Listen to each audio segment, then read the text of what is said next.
ನೋಡಿ ಫ್ರೆಂಡ್ಸ್, ನೀವು ಈ ವಿಡಿಯೋ ನೋಡ್ತಾ ಇದ್ದೀರಲ್ಲ, ಈ ವಿಡಿಯೋದಲ್ಲಿ ಬೀಮ್ ರಿಇನ್ಫೋರ್ಸ್ಮೆಂಟ್ ವರ್ಕ್ ನಡೀತಾ ಇದೆ.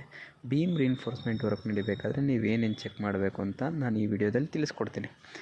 ಮೊದಲನೇದಾಗಿ ನೀವು top main bars, bottom main bars, stirrups, bottom extra, top extra as per drawing ಆಗಿದೆಯಾ ಇಲ್ವಾ ಅಂತ ಚೆಕ್ ಮಾಡಬೇಕು. ನಂತರ ನೀವು ಡೆವಲಪ್ಮೆಂಟ್ ಲೆಂತು ಮತ್ತು ಲ್ಯಾಪಿಂಗ್ ಲೆಂತು ಎಲ್ಲಿ ಯೂಸ್ ಮಾಡಿದ್ದಾರೆ ಅನ್ನೋದನ್ನ ಚೆಕ್ ಮಾಡಬೇಕು. ಎಷ್ಟು ಯೂಸ್ ಮಾಡಿದ್ದಾರೆ ಅನ್ನೋದು ಚೆಕ್ ಮಾಡಬೇಕು. ಲ್ಯಾಪಿಂಗ್ ಲೆಂತ್ ಬಂದು ನಿಮಗೆ ಟಾಪಲ್ಲಿ L/4 ಆಫ್ ದಿ ಸ್ಪ್ಯಾನಲ್ ಬರಬೇಕು, ಬಾಟಮಲ್ಲಿ L/2 ಆಫ್ ದಿ ಸ್ಪ್ಯಾನಲ್ ಬರಬೇಕು.